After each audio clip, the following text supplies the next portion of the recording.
Hey there, gang. Time for another comic book unboxing video, but this time the joke's on you because I think we're only going to get about halfway through this box. But that's kind of a bad boy there. That'll make two still pretty long videos. And the top half of this box looks like it's going to be some good Silver Age stuff, at least if I can judge the tops of those books correctly. So if you like comic books, stick around. We are going to have some fun.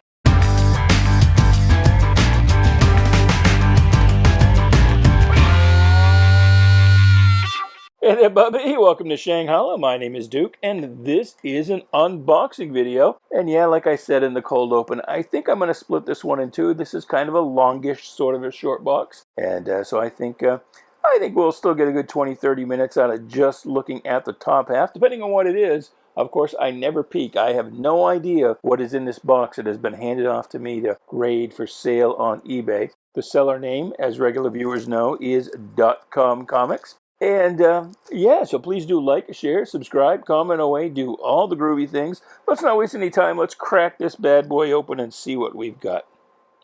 And it looks like we are going to start out this box anyway with some Silver Age Marvel. We've got some nice Captain America there. These are fairly decent grade books.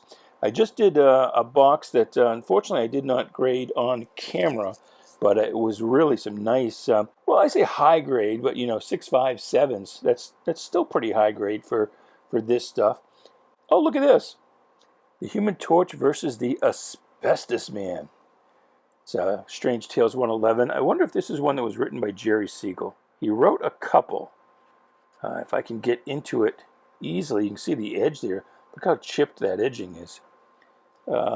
Is this a Stand a Man?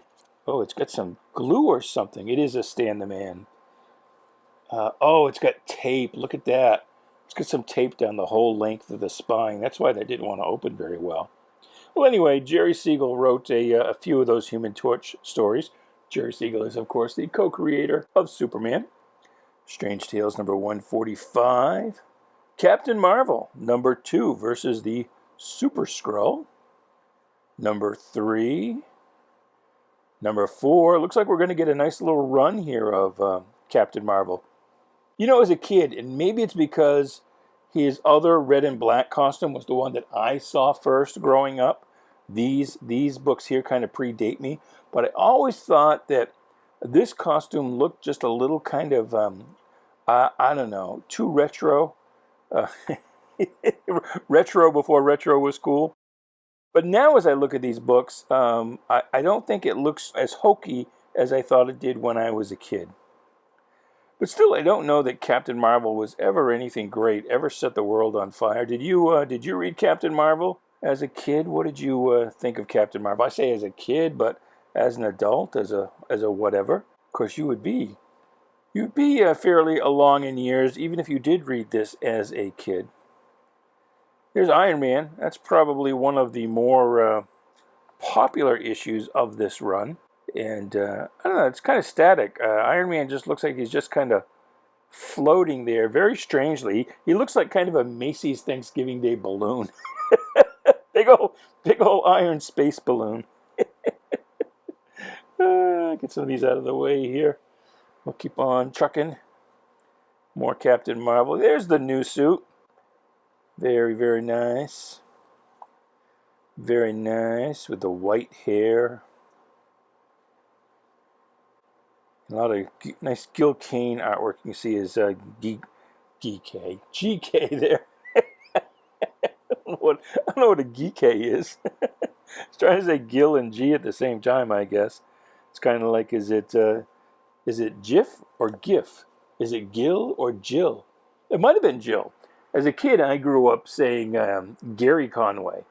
And only, I said this in a recent video, only within the last, I don't know, couple of years have I realized it was actually Jerry Conway. Here's a kind of a tattered, wow, really rough spine on this Wonder Woman number 145. And again, it's something we've talked, I love this kind of amphibious creature here. But as we've talked about in recent videos, this is not the Donna Troy Wonder Girl. This is actually Wonder Woman when she was a girl. This is Wonder Woman at 3 phases in her life, and there was a whole spate of issues right around this time where she had all these adventures with herself and her mother. But yeah, that's interesting. And here's another one that not quite filling out that suit yet, is she? This is rough up here, unfortunately. Captain America, number 101. So that's actually the second issue. 102. Not too bad. Nice condition. A little brown up here at the corner, but what are you going to do? The Red Skull. You are the weakest link. I started to try and do it in a German accent, and then I was like, I don't know how. I can only do Schultze. That's about it. Now, see, now this cover's a little more brown. Batroc, Zilliper, Submariner. There you go. That's a nice condition copy. That's that'll be a 775 anyway. Number 10, 17, number 18. Stingray. I think I see the first or second appearance of the Stingray. Doctor Doom. This is the brief superhero incarnation of Doctor Strange with the full face mask. Number 23 is Red Raven, straight out of the Golden Age. Number 27 with Commander Kraken, Release the Kraken. Number 28, the Youthquake. Hercules. Is that the Hercules? Yeah, I guess it is. He looks just a little off-model from the Hercules as he would have appeared in the Avengers. Well, not quite around this time, a little before this time. There's Captain Marvel. We were just looking at him. He's blonde here instead of white-haired. Stingray's back. Stingray and Triton. Poor old Subby's getting double teamed there. There's Lyra. La Lyra. Number 2 with Triton, but that is a, it's kind of browning up. At least it looks like it inside the bag there anyway. We'll grab another stack and keep right on trucking, see what we find. More Triton. Number 3. It's a nice little run of Submariner here. Number 4. And Submariner is another thing that, like Captain Marvel, the title had been canceled by the time I came along as a kid. But not, I missed it, but not by very much. They both went right up until about the time I started reading comics around 75, 76. It's a nice John Buscema cover. And so I guess I don't have quite the affiliation, the nostalgia for either one of those characters. We've talked about this cover a lot, trying to figure out exactly what this picture is and when it was taken. And if you have any thoughts on that, leave them in the comments below. This is a very popular cover. Hard to find in high grade because of the black, which picks up even the smallest little dimple or crease. But that is a popular cover. Swimming right into the gun sight there. Not really a gun sight, a periscope sight. This, I don't know how this creature would, like, how does he get dressed? How would he even put that on with just these pinchers? How would he, I guess, how would he have sewn it is more to the point. It's weird, these little side claws here. But, and the other thing, too, is how does he get that shoe on? How does his claw go around like that? Very strange, very, very odd design there. Number 13. 14 versus the Human Torch. I think that's not the Johnny Storm. I think that's the original. That was 15 I just blew by. It's a cool cover. And number 16. And then number 21.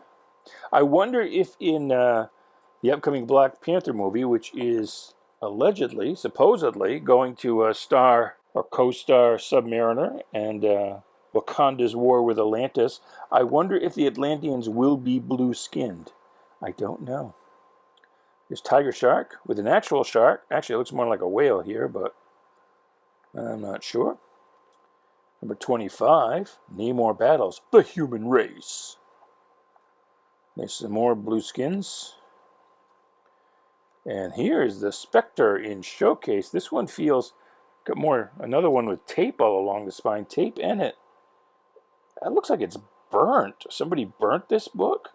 and then try to tape it back together, and it feels like it's got some extra staples in there as well. That's pretty low grade. I might pull that out and put it in a multi-book lot rather than trying to sell it as a single. I wonder if that will bring, in fact, 10 bucks. That's going to be a tough call. Tough call. This one's a little better. Showcase.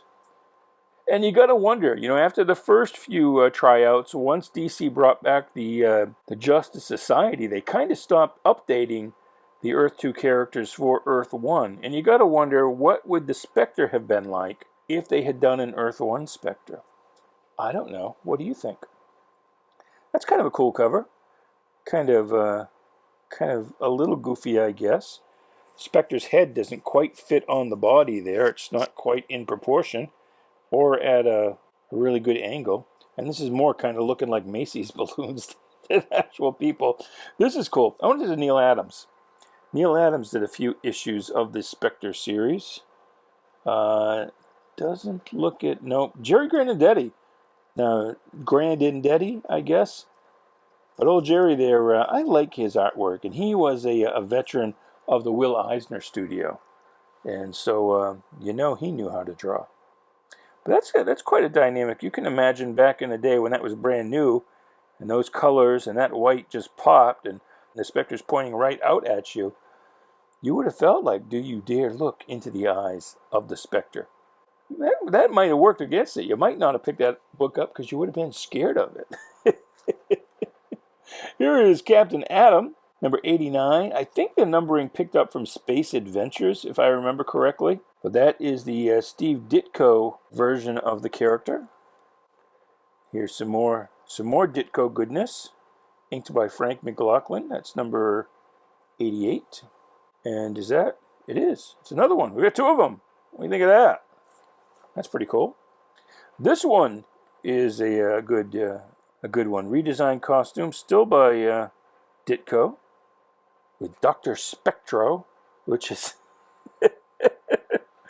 kind of a Village People kind of a costume, I guess. But does this have... No, I guess it doesn't. Got another Ditko backup story. I didn't know if this might have the Blue Beetle in it. But I guess not.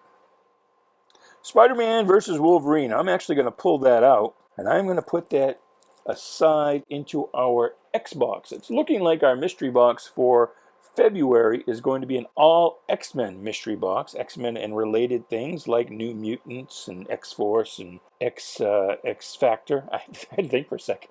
A lot of probably 80s and 90s stuff mostly. There'll be some bonus books, which will be some good books. And this actually, that's a pretty good book. We're still working out the details, but I think it's looking right now like it's going to be like 15 books for $40. And as always, that will include the shipping. But that goes on eBay for 10, 12, 15 bucks.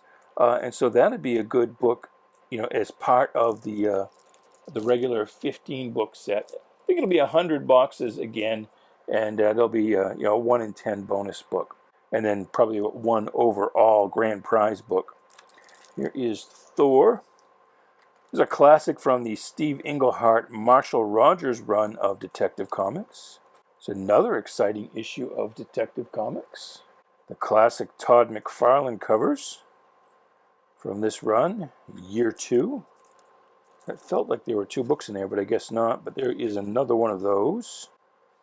Here's another one with that kind of unwieldy cape. That's a cape that definitely would not work in real life. That's a cape that gets you killed real quick. Looks like these are all going to be direct sales ones. I was hoping there might be a newsstand version in here. And we just saw year 2. Here is year 1, part 2. Frank Miller and David Mazzucchelli. Part 3. And those are all books. Now, I might just hang on to these as well, because February is going to be an Xbox, and then I think March is going to be a Bat box. And we don't know yet how many books it'll be for what price, but that's what that's looking like. So we may not sell those as singles on eBay. We might hold those for the Bat box. I think this is an issue I actually need for my personal collection. $2.89. That's right about, you know, 77, 78. That's kind of my golden age. I don't think I have that issue. This one I don't think I have either. 290. You could be in the Superman movie. Yes, you could. All right, I think we'll do just a couple more here just to get to the middle of the box, or to at least work through the Bat books. Let's see what we've got here. This one, this is part of a classic tale by David V. Reed, was the writer at this time. He was a guy who he wrote Batman during the Golden Age. He wrote the first Deadshot story back in the 50s, and then he came back here in the late 70s. And most of his stuff was, I don't want to say nondescript, but it was usually gangsters and other kind of run-of-the-mill villains. But then towards the end of his run, he started to get into some supervillains, and he did this great 4-part story right around here, where, and again, 4-part story at this time was really, you know, not usual. It was pretty exciting. But the villains all met believing Batman to have been killed, and so they held a trial to see who actually killed him. Each one got on the stand and told their story of how they were the one who killed Batman, and then, you know, the jury of villains tried to decide who was telling the truth. And I believe this is from that. But look that up. That was a great 4-part story. Here's Batman 302. This is a great cover. Joker v. Joker on, is that, I was going to say they're on a roller coaster, but I think they're on a Ferris wheel. But that's some good stuff. 286. 359. I don't think that's the first Killer Croc, but it's right in there. Oh, it's switching gears. Avengers number 20. The official comic book adaptation of the Warner Brothers motion picture. The first Michael Keaton Batman with Jack Nicholson Joker, Jerry Ordway on the art.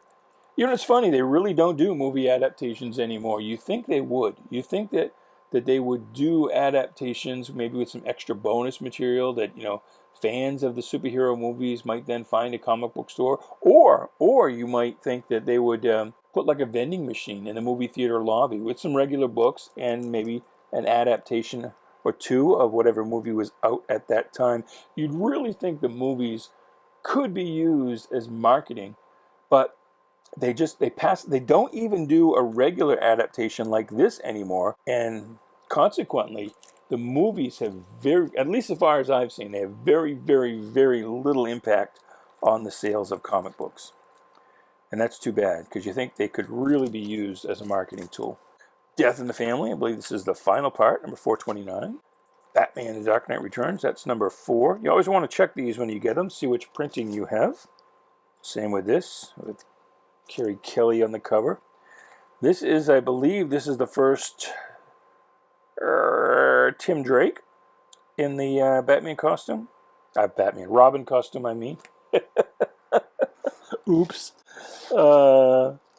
Yeah, I think I'm going to stop there, even though we've still got a few more Batman book in the box. I think we're going to stop there, and we'll come back next time, and we will finish this off. So if you want to see a few more Bat books, and then work through some other stuff, and I think down here at the bottom of this box, that's got a very Golden Age, Uranium Age look to it. So that'll be fun. We'll see what's in there. But until then, until tomorrow, goodbye, good luck, and please be good to each other.